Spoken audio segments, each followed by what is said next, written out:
Job sequencing के question करने जा रहे हैं। इसमें हमारी जो कैटेगरी है जॉब सीक्वेंसिंग में वो क्या है हमारी n jobs to machines. Job sequencing को सॉल्व करने का हमारा जो रूल होता है वो जॉनसन जॉब रूल होता है, जिसकी हेल्प से हम ये पता लगाते हैं कि किस दी हुई जॉब्स में से किस जॉब को पहले करें, किस जॉब को बाद में करें, यानी कि उनका एप्रोप्रिएट ऑर्डर या सीक्वेंस क्या होगा जिससे उनको परफॉर्म करने का जो टोटल टाइम हो वो कैसा हो हमारा मिनिमम। तो ये हमारा एग्जाम्पल है। यहाँ पर आप देखेंगे कि हमारे पास टोटल 7 जॉब्स हैं, job A B C D E F G. हर जॉब को आप 2 मशीन्स पर प्रोसेस करते हो इसी ऑर्डर में, ए बी ऑर्डर में। ए बी का मतलब हुआ पहले जो जॉब है वो हर हाल में मशीन ए पर जाएगी और फिर जो जॉब है वो उसके बाद कहाँ जाएगी, मशीन बी पर जाएगी। कौन सी जॉब को कौन सी मशीन पर कितना टाइम हमें लगता है ये हमें ऑलरेडी क्वेश्चन में दिया हुआ है। ठीक, अब हमें क्या करना है, हमें सबसे पहले क्या कैलकुलेट करना होगा, जॉब्स का सीक्वेंस निकालना होगा।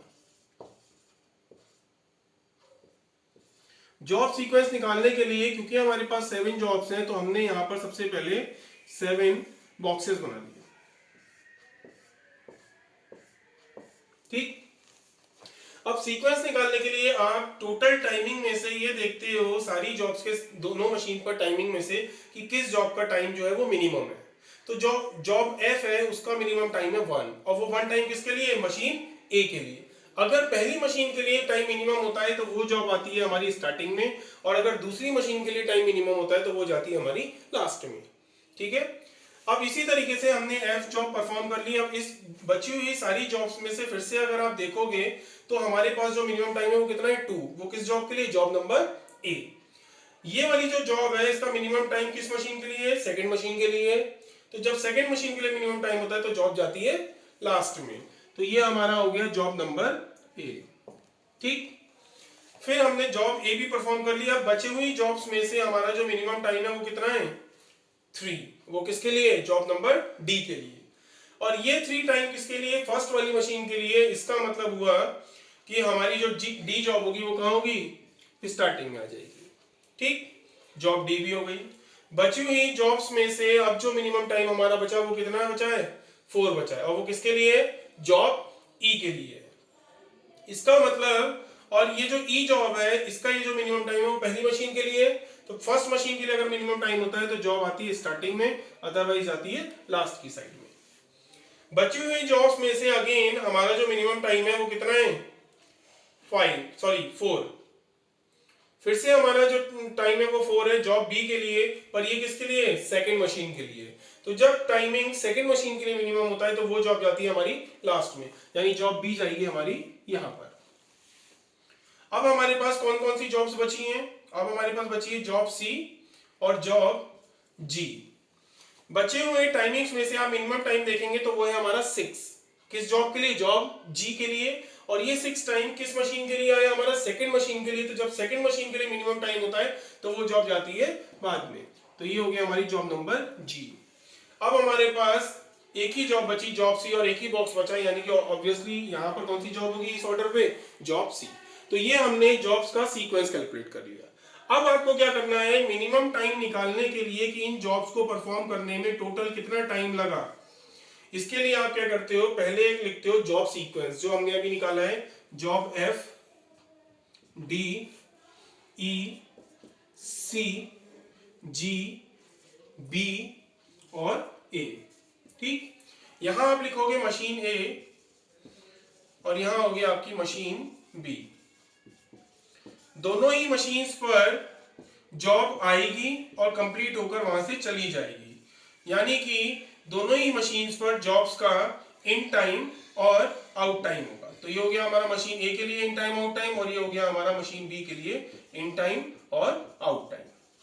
ठीक, तो ये हमारी टेबल जो होगी कैलकुलेशन की वो कुछ ऐसी हो गई हमारी, ये हमारी कैलकुलेशन टेबल बन गई। अब इसमें आप क्या करोगे, जो भी हमने ऑर्डर जॉब्स का निकाला है उसके अकॉर्डिंगली वो किस मशीन पर कितना टाइम ले रही है ये देखकर हम सबका इन टाइम और आउट टाइम कैलकुलेट करेंगे।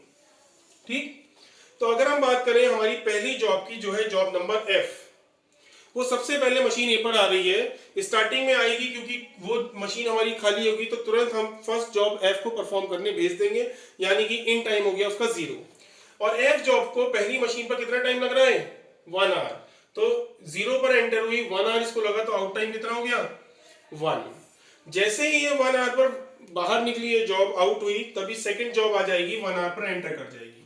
Job number D, D job को पहली मशीन पर 3 आवर्स लगते हैं, तो 1 पर एंटर हुई, 3 टाइम और लगा इसको 3 आवर्स, तो टोटल कितना हो गया 1 + 3 4 आवर्स में क्या करेगी ये मशीन से बाहर निकल जाएगी। जैसे ही ये बाहर निकली नेक्स्ट जॉब जो है वो एंटर करेगी टाइमिंग 4 पर, यानी 4 आवर्स के बाद। फिर ई जॉब को पहली मशीन पर 4 आवर्स लगते हैं, तो 4 आवर्स पर एंटर हुई, 4 और लगी, तो टोटल कितने हो गए 8 आवर्स। तो 8 आवर्स में जॉब ई मशीन ए से आउट हो जाएगी। जैसे ही आउट हुई नेक्स्ट जॉब 8 पर इन हो गई। जॉब सी को पहली मशीन पर कितना टाइम लग रहा है 8 आवर्स, तो 8 आवर्स पर एंटर करी, 8 आवर्स और लग गए, टोटल कितने हो गए 16 आवर्स। जैसे ही ये वाली जॉब आउट हुई नेक्स्ट जॉब आ गई 16 पर, जॉब जी। जॉब जी को कितना टाइम लग रहा है 7 आवर्स, 16 पर एंटर हुई, 7 और लग गए, तो टोटल कितना हो गया 23 आवर्स। जैसे ही ये वाली जॉब आउट हुई नेक्स्ट जॉब बी एंटर कर गई 23 आवर्स पर, और बी को कितना टाइम लग रहा है 5 आवर्स पहली मशीन पर, 23 पर एंटर करी, 5 और लगे, टोटल कितना हो गया 28 आवर्स। 28 आवर्स में जैसे ही आउट हुई नेक्स्ट जॉब या लास्ट जॉब होती है हमारी वो एंटर कर गई जॉब नंबर ए, और उसको पहली मशीन पर कितना टाइम लग रहा है 9 आवर्स। 28 पर एंटर करी, 9 और लग गए, टोटल कितना हो गया 37 आवर्स। ठीक, तो ये हमारा जो टोटल टाइम हो गया पहली वाली मशीन पर सारी जॉब्स को परफॉर्म करने का टाइम आ गया हमारा। ठीक, अब हम सेकंड मशीन पर आते हैं। जब हमारी पहली जॉब मशीन ए से 1 आवर्स के बाद आउट हुई, तब ये जाकर दूसरी मशीन पर एंटर करेगी 1 आवर पर, यानी कि उसका एंड टाइम हो गया 1 आवर। और जॉब एफ को दूसरी मशीन पर, मशीन बी पर कितना टाइम लग रहा है 11 आवर्स, तो 1 पर एंटर हुई, 11 और लगी, टोटल टाइम क्या हो गया 12 आवर्स। अब दूसरी जो जॉब होगी वो, क्योंकि ये वाली मशीन पर जो पहली जॉब है वो 12 आवर्स तक चली, यानी अगली जॉब 12 आवर्स से पहले नहीं आ सकती। सेकेंड जॉब जो थी वो पहली मशीन पर 4 आवर्स पे वाइंड अप हो गई थी, लेकिन वो 4 पर एंटर नहीं कर सकती थी क्योंकि यहाँ पर ऑलरेडी 12 आवर्स तक जॉब चली, तो यहाँ पर नेक्स्ट जॉब 12 पर आएगी। जॉब डी को कितना टाइम लग रहा है दूसरी मशीन पर 5 आवर्स, तो 12 पर एंटर हुई, 5 और हो गए 17 आवर्स हो गए। नेक्स्ट जॉब जो है वो हमारी 8 आवर्स पर पहली मशीन से फ्री हुई, तो अब वो सेकंड पर जा सकती थी, लेकिन सेकंड वाली मशीन 17 आवर्स तक फ्री नहीं थी, यानी इस पर अगली जॉब 17 पर एंटर करेगी। जॉब ई को दूसरी मशीन पर टाइम कितना लग रहा है 6 आवर्स, तो 17 पर एंटर करी, 6 आवर्स और लगे, टोटल आवर्स हो गए 23। अब हमारी नेक्स्ट जॉब आएगी जॉब नंबर सी, वो 16 पर यहां एंटर करनी थी क्योंकि वो पहली मशीन से 16 आवर्स पर फ्री हो गई थी, पर ये मशीन फ्री नहीं थी, ये मशीन फ्री हुई 23 पर, तो यहां पर 23 पर जॉब एंटर करेगी। जॉब सी को कितना टाइम लग रहा है दूसरी मशीन पर 10 आवर्स, 23 पर एंटर करी, 10 आवर्स और लगे, टोटल हो गए हमारे 33 आवर्स। नेक्स्ट जॉब जो है वो 23 पर पहली मशीन से वाइंड अप हो गई थी, अब वो नेक्स्ट मशीन पर जानी थी 23 पर, लेकिन क्योंकि ये वाली मशीन हमारी 33 आवर्स तक बिजी थी, तो नेक्स्ट जॉब यहाँ 33 पर आ सकती थी। जी वाली यहाँ पर 33 पर आ गई, और उसको सेकंड मशीन पर कितना टाइम लग रहा है 6 आवर्स, 33 पर आई, 6 आवर्स और लगे, तो टोटल हो गए 39 आवर्स। नेक्स्ट जॉब 28 आवर्स में यहाँ एंटर कर सकती थी, बट ये फ्री नहीं थी 39 तक, तो 39 के बाद ही यहाँ पर हमारी next job I job number B, और जॉब बी को सेकंड मशीन पर कितना टाइम लगा 4 आवर्स, तो 4 आवर्स इसको और लगे, टोटल कितना हो गया 43 आवर्स। नेक्स्ट जॉब जो है वो 37 आवर्स पर यहाँ एंटर कर सकती थी क्योंकि वो पहली मशीन पर 37 पर वाइंड अप हो गई थी, लेकिन ये वाली मशीन पर जॉब ऑलरेडी चल रही थी 43 आवर्स तक, तो नेक्स्ट जॉब यहाँ पर 43 आवर्स पर आती। अब यहाँ पर हमारी job 43 hours per I job number A, और उसको दूसरी मशीन पर 2 आवर्स लग रहे हैं, तो टोटल टाइम कितना हो गया 43 + 2 45 आवर्स। तो ये जो हमारा टाइम आया 45 आवर्स, ये सारी जॉब्स को दोनों मशीन्स पर परफॉर्म करने का टाइम आ गया, यानी ये क्या आ गया हमारा total elapsed time, that is 45 hours. ठीक, अब हमें क्या कैलकुलेट करना है, अब हमें कैलकुलेट करना है idle time on machine A, on machine ए।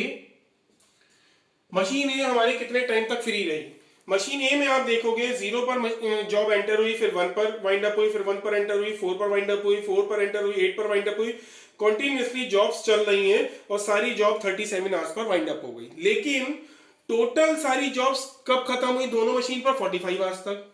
तो पहली वाली मशीन 37 आवर्स के बाद फ्री हो गई, पर टोटल टाइम लगा 45 आवर्स। तो टोटल हमारा फ्री पीरियड कितना हो गया? 45 माइनस 37 आवर्स, यानी कि ये हमारा जो हो गया कितना हो गया? 8 आवर्स। यानी कि जो पहली मशीन, मशीन नंबर ए है, वो हमारी 8 आवर्स तक फ्री रही। अब हम निकालेंगे आइडल टाइम फॉर या idle time on machine B. Machine B पर अगर हम आइडल टाइम निकालें तो जो पहली जॉब होती है, जब तक वो पहली मशीन पर कंप्लीट नहीं होती, वो दूसरी मशीन पर नहीं आती। तो 1 घंटे तो स्टार्टिंग में हमारी मशीन बी फ्री रही, तो ये हो गया 1। उसके बाद आप देखिए 1 के बाद 12 आवर्स तक पहली जॉब चली, फिर 12 से 17 तक चली, फिर 17 से 23, 23 से 33, 33 से 39, 39 से 43 और 43 से 45। यानी उसके बाद कंटिन्यूअसली मशीन हमारी वर्किंग में है 45 आवर्स तक। उसके बाद वो फ्री नहीं हुई, यानी कि इस मशीन का जो आइडल टाइम था वो बस कितना था? 1 आवर। ठीक।